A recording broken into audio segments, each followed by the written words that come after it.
Il n'y a aucun doute là-dessus. Les serpents des blés sont l'un des serpents de compagnie les plus populaires, si ce n'est le plus populaire, que vous puissiez posséder, et pour de très bonnes raisons.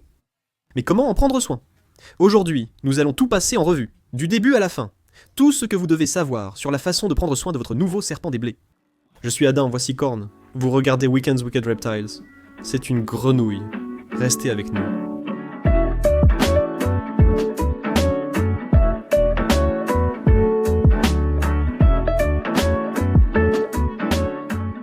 Je pense que l'une des choses les plus importantes à savoir sur n'importe quel serpent, c'est quelle taille il va atteindre. Quel que soit l'animal de compagnie choisi, un chien, chat ou serpent, quelle sera sa taille adulte? À chaque fois, c'est une rainette blanche. Laissons-le, il cherche l'amour. Bienvenue parmi les dames, mon gars. La taille d'un serpent des blés est jugée idéale selon de nombreux critères. À mon avis, c'est plutôt parfait. Un peu mince pour certains. Mais pour les amateurs de pitons royaux, avec un guide ici, les serpents des blés mesurent 1,20 à 1,50 mètres et sont élancés. C'est un mâle reproducteur, même s'il ne se reproduit pas actuellement. Il a déjà prouvé sa capacité. Ce mâle a déjà eu des petits avec une femelle serpent des blés. Il est adulte. On pense qu'il a environ 4 ans. C'est à peu près la taille maximale qu'ils atteignent, en moyenne. Et comme vous pouvez le voir, ils sont très faciles à gérer en ce qui concerne leur taille. Ils ne sont pas assez forts pour vous serrer. Sa petite queue est autour de mon cou, mais je ne l'avais pas remarqué avant de regarder à côté de l'écran. Donc, il ne présente aucun danger pour les humains. Ne laissez jamais votre enfant seul avec votre serpent des blés. Surveillez-le toujours. Mais si vous avez des enfants, c'est en quelque sorte une taille parfaite pour eux, car ils ne sont pas trop fragiles. Mais ils sont aussi assez impressionnants pour vraiment impressionner. Je veux maintenant aborder les terrariums, en commençant par l'importance de leur taille. Comment allez-vous l'aménager pour l'optimiser pour cette espèce? Avec les serpents des blés? C'est simple, mais parfois controversé. Je m'en fiche! Minimum 120 gallons, 1,20 mètres et 60 cm. Vous pourriez essayer avec moins de hauteur. Par exemple 1,20 mètres, 60 à 45 cm. Ça pourrait suffire. Je maintiens ma position. Il vous faut au moins 8 pieds carrés d'espace. Certains diront 75 gallons ou similaire. Je ne suis pas d'accord. Le serpent mesure 1,50 m. Celui-ci mesure 1,40 m, mais ils peuvent atteindre entre 1,20 m et 1,50 m. Alors donnez-leur assez d'espace pour se déplacer. L'époque où l'on gardait des serpents d'1,20 m dans des terrariums de 20 gallons est révolue. Maintenant, en ce qui concerne ce qu'il faut mettre au sol, commençons par là. Construisons à partir de la base. Pour le substrat, il y a plusieurs options différentes. Vous pouvez faire simple. Utilisez du papier journal, de l'essuie-tout, peu importe, c'est ce que je recommanderais. Peut-être quelque chose d'un peu plus enrichissant, quelque chose dans lequel ils peuvent creuser. Parce que même s'ils ne sont pas des serpents fouisseurs, ils utiliseront un peu de substrat de fouissage si c'est disponible pour eux. Je recommande l'aspen, idéal car l'animal n'a pas besoin de forte humidité. L'aspen convient généralement bien. Je préfère un style plus naturaliste. J'aime utiliser des matériaux ressemblant à la terre, d'où ils viennent, c'est-à-dire de la partie est des États-Unis. Donc, ce qui est assez facile pour moi, c'est simplement de la fibre de coco mélangée à des copeaux de coco et du sable, en gros un type de substrat naturaliste. Je ne m'inquiéterai pas de trouver quelque chose dans lequel on peut planter des plantes, parce que j'ai essayé ça avec ce serpent des blés en particulier, et il a simplement piétiné toutes les plantes. Il vous faudrait des plantes très robustes, comme des arbres. Je ne le recommande pas. Et une fois que vous avez ça, il y a des choses importantes, comme un bol d'eau, et évidemment quelque chose d'assez grand pour que votre serpent puisse y entrer. En général, ils ne vont pas beaucoup se tremper, mais parfois ils le feront qu'avant la mue. Ou si c'est un peu trop chaud, je galère à des choses comme ça. On va parler de la chaleur dans un instant. Et puis, il faut aussi un peu d'enrichissement, n'est-ce pas? Les choses les plus simples, bien sûr, qui sont nécessaires, ce sont des éléments comme des cachettes. J'aime utiliser des rondins de liège, un peu chers, mais on peut aussi prendre un seau, un plat retourné ou une cachette achetée en animalerie spécialisée pour reptiles. C'est vraiment à vous de choisir. Je trouve juste que ces rondins de liège ont vraiment l'air sympas. Et comme les serpents aiment se sentir à l'étroit, ils se sentent très en sécurité quand tout leur côté touche à la cachette. Je dirais que les rondins de liège fonctionnent le mieux. Mais ce n'est que mon avis personnel. Et une fois que vous avez les bases, je vous recommanderais simplement d'ajouter un peu de désordre, où ça dépend vraiment, non? Apprenez à connaître la personnalité de votre serpent. Je vais remplir un terrarium de plantes artificielles. C'est pour que le serpent traverse sans être vu ou pense ne pas l'être. Avec ce serpent, il est audacieux, pas timide. Donc j'ai simplement laissé l'espace dégagé parce que je veux voir le serpent, et le serpent ne dérange pas d'être dehors tout le temps. J'ai quelque chose sous l'halogène, protégé par une protection spéciale pour halogène. Et grâce à cela, ça retient la chaleur. Il reçoit de la chaleur ventrale, et il reçoit la chaleur rayonnante directement de la zone chaude, directement de l'ampoule. Il y a aussi des ultraviolets B, mais on en reparle dans un instant. On va trop vite. C'est le moment parfait pour parler de l'éclairage, de l'humidité et de la chaleur. Chaleur, humidité et lumière. Peu importe comment je le dis. Bonne nouvelle. Les serpents des blés sont faciles pour la chaleur, l'humidité et l'éclairage. Ceci reste un guide d'entretien. Donc je vais vous donner quelques paramètres. Mais si je dis 75 et que le vôtre est à 73, ce n'est pas grave. Ici on parle en Fahrenheit, soit moins d'1 degré Celsius. Ceci est un guide. Ces animaux vivent dans la nature, nous le savons tous, surtout en Caroline du Sud, en Caroline du Nord par exemple, là où se trouve leur aire de répartition naturelle. Il ne fait pas exactement 23 degrés tous les jours. En mai, il fera parfois 27 degrés Celsius, parfois 16 degrés Celsius, gardez-le en tête. Ceci est un guide. Comme d'habitude, vous voulez un gradient. Donc j'utilise cet enclos polychlorure de vinyle, 1,20 m de long, 60 cm de profondeur et de hauteur. Vous voulez que votre côté le plus frais, votre extrémité froide, soit autour de 24 degrés. La mienne est à 26 degrés. Celsius ça marche. Vous pouvez aller sous ou au-dessus de 20 degrés Celsius. Ils ont juste besoin d'un gradient et de choisir leur température. L'extrémité chaude sera vers 29 degrés Celsius. La mienne est à 29 degrés, c'est parfait! Et la tienne à 30? Ne t'inquiète pas. Tu es toujours parfaitement bien dans la zone d'exposition ou la zone chaude, c'est à toi de choisir. Tu peux utiliser une halogène, ou tu peux utiliser quelque chose comme une chaleur ventrale avec un tapis chauffant ou autre. Le ruban chauffant sera vers 90, le mien varie entre 89 et 92. Au cours de la journée, ça chauffe et ce genre de choses, tu vois.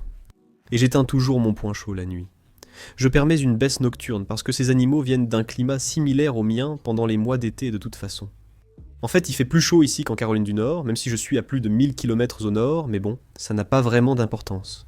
Donc j'offre quand même une baisse de température la nuit. Vous n'êtes pas obligé de proposer une baisse de température la nuit. Mais si vous le faites, assurez-vous simplement que ça ne descende pas en dessous de environ 65. Mais encore une fois, si vous proposez des baisses de température nocturnes à vos animaux.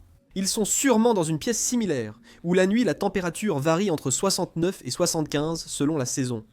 L'humidité est aussi très facile à gérer, car une maison moyenne sera autour de 40 à 60, quelque chose comme ça, selon l'endroit où vous vivez dans le monde. Certains lieux vont jusqu'à 30, mais 40 à 60% conviennent parfaitement à un serpent des blés. Encore une fois, si ça descend un peu bas puis que ça remonte la nuit, ne vous inquiétez pas. Ce n'est pas grave. Il ne faut juste pas que l'animal reste longtemps à 20% ou à 80%. Ce ne sont ni des animaux du désert, ni des animaux tropicaux. Si vous évitez cela, tout ira bien. Si c'est 80% pendant toute une journée, parce que vous venez de l'asperger, et qu'il y a eu un orage dehors et qu'il fait humide, ce n'est pas grave. Si l'humidité reste à 80% 3 semaines, il risque une infection respiratoire. Ce sont juste des paramètres. Rien ne doit être exact. Ne vous compliquez pas, c'est pour le plaisir. Et en ce qui concerne l'éclairage, tant que vous avez un cycle de lumière naturelle, ce dont je parle, c'est 12 heures d'obscurité, 12 heures de lumière. Ou si vous vivez dans cet hémisphère, ce que je fais avec tous mes animaux, c'est que j'ai mes lumières qui s'allument automatiquement au lever du soleil et qui s'éteignent automatiquement au coucher du soleil. Donc un jour comme aujourd'hui, où le solstice d'été a littéralement eu lieu plus tôt, ou c'était que je crois, il y a une semaine. Il y aura 16 ou 17 heures de lumière, mais seulement 8 en hiver, je suis donc naturellement ce cycle. Je le fais car c'était facile et logique, cela aide aussi à la reproduction. Il y a une grande fenêtre à l'arrière, donc les animaux verront la lumière, et je préfère que ce soit ainsi. Si vous voulez offrir de la lumière supplémentaire, comme une ultraviolette B, vous pouvez le faire. J'utilise une lampe halogène pour chauffer l'animal. Je trouve que c'est mieux dans ce terrarium et je veux tester. Et il a une lampe ultraviolet B6.0 de chez Arcadia. Vous pouvez utiliser n'importe quelle marque, comme Reptison, cela n'a pas d'importance. Utilisez une 2.0, mais évitez de dépasser 6.0. Bien que je recommande l'ultraviolette B, ils peuvent très bien vivre en bonne santé sans. J'expérimente plus avec l'ultraviolette B, car davantage de recherches sont en cours. Et j'essaye de l'offrir à autant de mes animaux que possible, en les observant et en voyant si cela fait une différence dans leur comportement. Ensuite, nous avons l'alimentation. Comme je le dis, nourrir vos animaux les rend plus amusants et moins odorants avec le temps. Bien que les serpents des blés puissent rester un certain temps sans manger, je recommande de nourrir les adultes une fois par semaine, ou tous les 10 jours.